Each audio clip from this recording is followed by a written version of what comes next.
Hello, everybody, and welcome to TABCast. It is a podcast series that is introduced by TAB Group, and we bring you an insightful episode today under the banner of our upcoming sixth Global Vertical Farming Show in Dubai. I'm your host, Tanya, and today we are diving deep into the transformative world of vertical farming. Joining us is Josephine Favre, who's representing the African Association of Vertical Farming. The organization is a key driver in advancing sustainable agriculture solutions. Welcome, Josephine. How are you doing today? Hi, Tanya. Thank you so much for having me. How are you doing? I'm doing great myself. I am doing great, and I'm really thrilled to have you today on the podcast and gain some really good insights from you. Thank you. So, without a further ado, I just want to begin our first segment about the vision and mission of your organization. So, let's begin by understanding your organization's core vision and mission. And could you share what drives the organization's commitment to vertical farming, as vertical farming, we note in 2025, is a booming industry? Thank you, Tanya. The African Association for Vertical Farming, in short, AAVF, envisions a food secure Africa through technology-driven sustainable agriculture.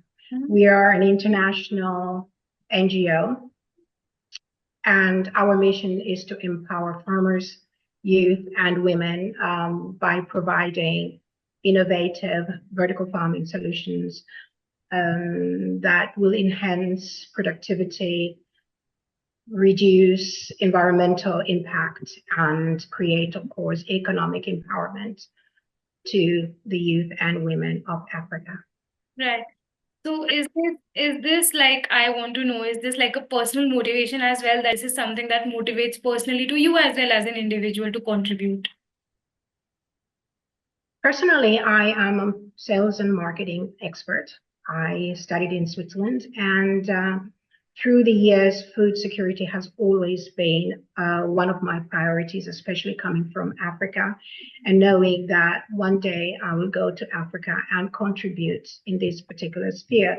So I created AAVF in 2019, and I was inspired by the need for climate resilient, resource efficient agriculture, all in Right. generating. Yes. And I believe that vertical farming is a game changer in addressing food security in the continent. So you're based out of, Um, right. So you are based out of the African continent, and we understand the importance of food security and food insecurities in the African continent. So just, do you think that the transformation from traditional sense of farming has lost some of its individuality, and now the modern technology of vertical farming is taking over the space because it is going to yield better results and it is going to be more fruitful for the people? I think that the traditional farming will always exist, and we should not just eradicate that all at once because new technology is coming in. But when we talk about vertical farming, Right. we believe that vertical farming can address Africa's food security issues by reducing reliance on unpredictable weather, optimizing, of course, space in urban areas, for example, Absolutely. and providing fresh, pesticide-free produce, which are going to be close to the market, meaning that farm-to-fork strategy can then be practiced in Africa in a very sustainable way. Well, that is fantastic to know, and also how you shared about the organization's mission and vision. It's inspiring Mhm. to see an organization which is dedicated to, work towards transforming food systems with forward-thinking solutions such as the vertical farming idea. Now, taking ahead from that, can you help me understand that what inspired AAVF to champion the vertical farming movement, and how do you see its role in transforming particularly food security in Africa? I mean, what is the one step that the organization has taken?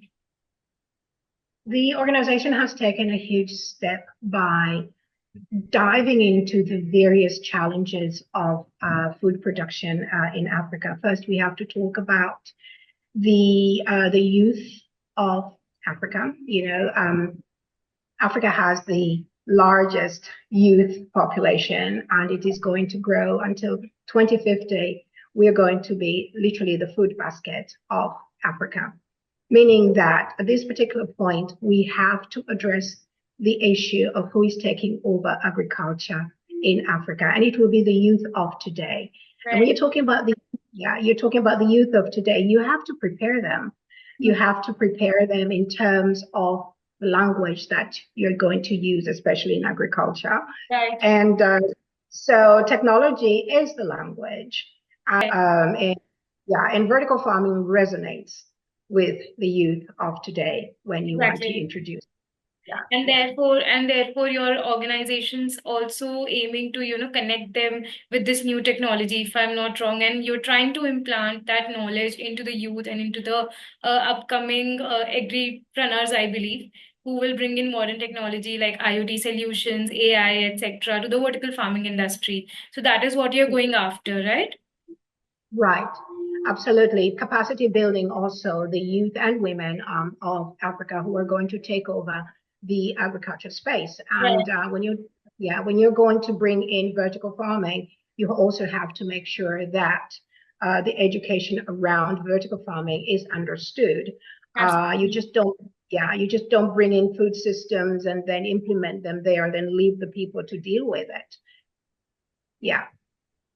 So from what you just explained, I understand that there has to be a teaching process in line that is able to resonate with the people, different sectors of the agriculture stakeholder environment. So I believe that vertical farming does uniquely position itself to address these urgent food security issues that maybe, let's say, the African continent is facing, or maybe other continents, while also creating sustainable growth opportunities, as you just mentioned.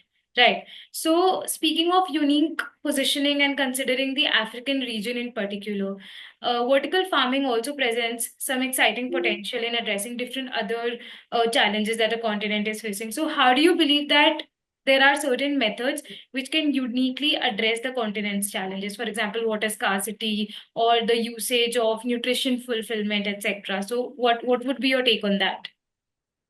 My take on that is, first of all, of course, different areas in Africa have got also different challenges, but at the end of the day, it's more or less the same challenges, i.e., water scarcity. So vertical farming actually solves that particular problem or challenge, let's put it this way. And because vertical farming itself takes about 95% less water Right. than the traditional farming. And of course, you've got electricity, scarcity in areas in Africa that do not have electricity. So we jump again into this challenge, meaning that we have enough sun in Africa. We do not really use as much electricity in vertical farming as maybe the other continents. So we've solved that particular issue. When you talk about space, the urban areas, people would like to go into agriculture, but they have small or lesser space. So Right. we solve also that, we solve that issue. So there are various areas that we are able to solve in Africa in order to bring in as many people as possible to participate in the so-called food basket of the country. Right. So, Josephine, is there like a personal anecdote or is there like a personal story that you would like to share where you have seen a transformational change happening in the vertical farm industry? Well, my personal experience is looking at the young people really like getting so excited about the different the Right. different tools that we bring in, and these tools can be from very simple tools to very high tech, Right. i.e., when we're building in a vertical farm, a greenhouse, for example, or just a normal wood greenhouse, and then we Right. build in a sort of irrigation system and we introduce that into the villages, in the communities, they get really, really excited about that. So it's like new thing for them. And Mm. then when we go a little bit further, and then we bring in the robotics, Right. the drones and all this, and then we bring in the different applications, and Mm. we help them put their applications on seed development or seed analysis and all these research programs that we create with them. There is enormously a lot of excitement, and Right. that actually makes me so happy. Yeah, that I'm bringing in something that is really like calling the youth, to diving into agriculture. So yes, I'm sort of like a kid myself in many ways. I love to develop technologies that work. Mm-hmm. And if these technologies are also going to be sustainable and bring Absolutely. in, and help other people in the communities, then I'm for it. I'm really for it. Well, That's my personal experience. as you just mentioned that the idea of bringing in more modernized technology really excites the youth, really excites those who are trying to be get trying to adjust to the modern technology while also supporting the idea of agriculture. And I believe that technology is actually revolutionizing agriculture these days. I mean, with the upcoming of drones, the AI, the blockchain system, the robotics and everything, it is bringing a revolution that is exciting, energizing, especially for the youth, especially people like you who are really giving their all into, fulfilling the idea of food insecurity or helping your community bring back the idea of nourishment, fulfillment, and all of that. So, how do you think that this particular idea of vertical farming is actually turning out to be efficient? I mean, why should our listeners be convinced with something like that? I mean, jumping into the fourth industrial revolution should be everybody's concern. Right, And if you're not going to embrace that, you're not embracing technology. And as we move on to the next industrial revolution, we have to embrace technology, whether you right, like it or not. And when you talk about vertical farming, it's a very large spectrum. We're talking here about controlled environmental agriculture, and absolutely. controlled environmental agriculture is also food science, which means you also have to go through the whole good agriculture practices. You Hmm. cannot just put in a food system without going through the whole science. Right. Okay, this is food science we're talking about. So I do believe that anybody that is ready to jump into the next industrial revolution should be ready to embrace vertical farming.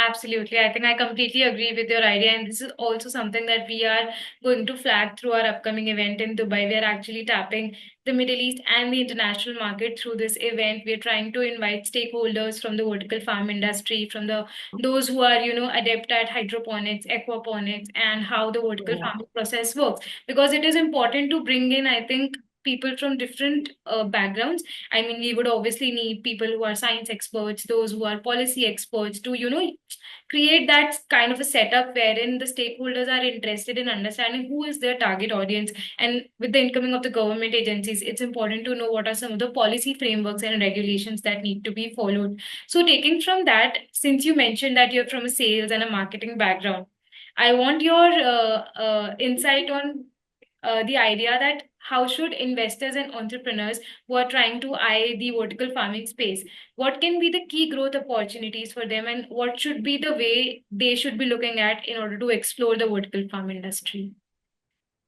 I think any investor, first of all, as I say exactly the same thing, they should be ready to tap into the industrial revolution, the new one, Right, first of all. And second of all, when you're talking about investing, they're not investing on vertical farming. They are literally investing on the whole agri value chain. mhm, Okay. So agri-tech is growing, and agri-tech right, is agriculture with technology. So there's a lot of money to pool out there. And they should not only just look at vertical farming. Vertical farming is an add-in, right, and it actually is the so-called the kick into modern agriculture. But mhm, you're talking about the whole agri value chain, from the time you plant to the time you harvest, the packaging, the whole processing, sales and marketing, right. and all that brings in money as you move along. So just only looking at vertical farming as an investment itself is literally just kind of like ignoring the Right. whole agri value. Yes. It's actually, I think from what you just explained, it means that the investor can be able to bring like a holistic development. Exactly. I mean, when I'm talking to the banks, for example, who are going to contribute, especially in the education of the youth, I really tap into just that they should not just look at vertical farming itself, Mhm. as a process. They should really look at what is my return on, in the investment that I'm going to put in this Right. so-called agri-take, how do you say, journey. And then I give them each and every example. I just try to break down each and every example in the whole agri value Absolutely. chain. And that's when they see the whole potential. Because if I just have to talk about vertical farming itself, you've got the pros and cons. And sometimes, the investors will just go through the pros, the cons, and then the pros, So I Absolutely. really do my best to just break down through the whole agri value chain. Absolutely. So, like you mentioned, that there has to be a whole understanding and a whole explanation. So, there also comes the role of the government sector and those who are taking part in building policies and regulations. So, this is something that we call as public-private partnership. And collaboration has been said bringing successful results often. So what role do you see in particular about the public-private partnership playing in scaling vertical farming solutions across, let's say, the African continent or anywhere else in the world as well? In Europe or in the US, US market has been really booming in terms of the vertical farming industry. We've been seeing a lot of recent mergers everywhere. So, what is your idea of the public-private partnership? Well, I think for me, it's very, very important, and the experience that I've had on both sides, the government is very, very important to liaise with the government in whichever country I go to, because at the end of the day, they're the policymakers, and they know exactly, the percentage of their food basket. And they know exactly who they want to involve in this so-called agriculture journey. Right. So these are the first people that, if I go to a country to talk to them and to see exactly what the contribution of vertical farming will enhance, of course, the GDP of the country and all that, So the government for me is a very, very important stakeholder when it comes over to the investment or long-term investment of the agriculture space. And then you've got the banks. Of course, the banks want to make quick money fast as possible. And of course, that is the next, investor I would really, go into. But again, there you have different strategies that you talk to the banks, probably a little bit aside from the government. And then you've got a private people who have got their own farms. They have literally invested all their years to get these huge farms, and they really want to do something great out of that. And then you talk to them in a very different language, of course, in how to invest, of course, in control environmental agriculture infrastructures. So yes, we do have a very big portfolio of people interested in in tapping into vertical farming, but at the same time, they're all people who have the same vision and the same goals into food security and to enhance the food security of their countries. So at the end of the day, you end up really all speaking the same language. Absolutely. I think that was a fantastic explanation, Josephine, and how you tried to, attach the thread as a holistic idea. I think that was really beautiful to listen to. So we know that vertical farming is known for its sustainability benefits and how, as you mentioned earlier, that it is basically 95% reduction of water and also other resources. So let's come back to AAVF. How is AAVF, ensuring that environmental conservation and social impact remain integral to the industry's growth? Because organizations such as yours, when they tend to, be strict about environmental conservation, and when you advocate something like that, it's an important voice. It's an important voice that industry leaders would be interested in, that policymakers would also be interested in. So if you could shed some light on that. The AAVF is a very conscious association when it comes to environment. When it comes to environment, the first thing probably when we go to communities, we preach and say, the earth is our mother. Right. Okay. And we have to preserve it. We have to preserve it in all different ways. And the earth is what gives us the food. Right. And so we cannot mistreat it. We have to make sure that whatever system that we bring in is going to be loved, appreciated by Mother Earth. Absolutely. Okay. So that's the first thing we literally preach every time we go to different communities. Okay. Right. And then, of course, when we bring in our food systems, we even show them like the water itself, starting with the water, because that is given as a present by Mother Earth. Right. The nutrients that go into the water, they have to be 0% chemical. Okay. We really look into that. We really preserve that. Okay. Yeah. And then at the end of the day, also the substances, the material that we build our greenhouses, they have to be environmental friendly. Okay. When we talk about greenhouse and greenhouse emissions and all that stuff, we really try to make sure that whatever comes out from the greenhouse is not going to be a hazard to the nature. Okay. Right. So this is our principle at the end of the day. We are very, very conscious about the planet. We are very conscious about climate and climate change, of course, especially when we're in communities. We talk about climate change. We teach them why, for example, their seed is not growing in that particular area at that particular time. That climate change is real. Okay. So there's so, I mean, I have so many bullet points I could talk to you about when it comes to environmental awareness. Just don't know where to start. But I mean, the conscious of AAVF with environmental issues is real for us. I think it's very important to have that in today's time, because with technology, I think sometimes people and innovators tend to forget the idea that there has to be the back end idea of a sustainable growth. We have to think of sustainability coming in the future for our future generations, who are actually also going to reap the benefits of whatever kind of technology or whatever kind of modernization we are taking forward from the traditional idea of farming, or maybe other practices as well. So I completely get that idea, and thank you so much for that brief explanation.